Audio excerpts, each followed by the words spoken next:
Patrick Chauvel, consultant pour optimiser le capital humain des organisations. Travailler par l'humain pour aller à la performance, c'est mon challenge, c'est mon job, c'est ma passion. Parce qu'à l'origine, je suis manager, coach d'athlètes de haut niveau. J'encadre toujours, pour mes loisirs, des sportifs de haut niveau.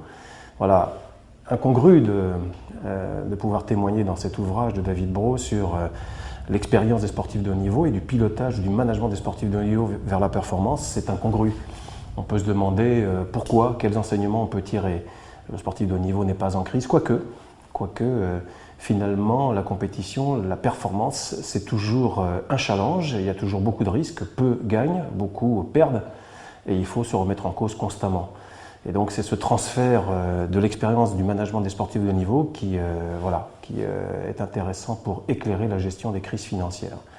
Il y a deux messages que j'aimerais passer. Le premier, c'est que effectivement, je suis frappé de constater que des sportifs de haut niveau battent des records, passent des paliers, comme on dit dans le sport, au sortir d'une crise, au sortir d'un échec.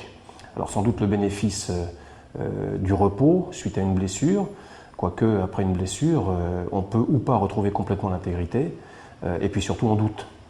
Et néanmoins, on observe qu'après la blessure, après l'échec, fort sans doute d'une remise en cause de sa pratique, de sa manière d'aborder l'événement, une remise en cause que provoque davantage l'échec que les lauriers. On observe une soif sans doute reconquise, une envie de réussir, une envie de s'imposer, et puis sans doute de la maturité conquise. J'ai toujours été frappé de voir que finalement, il était presque souhaitable de passer par des crises pour pouvoir avancer. On est fort des blessures desquelles on guérit, plus sans doute que des lauriers qu'on tresse.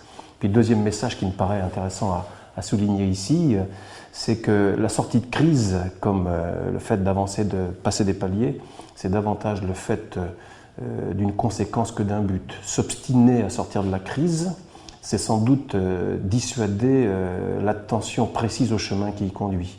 Dire que la sortie de crise, dire que le rétablissement ou dire que la performance de pointe d'un sportif de haut niveau, c'est d'abord la capacité à identifier le chemin qui conduit à cette performance, à apprivoiser ce chemin et même à aimer ce chemin, aimer le chemin de la sortie de la crise, identifier les conditions du changement, sans doute pour faire en sorte que, dans tous les cas, qu'on sorte avec brio ou moins de brio d'une crise, c'est toujours l'occasion d'avoir appris.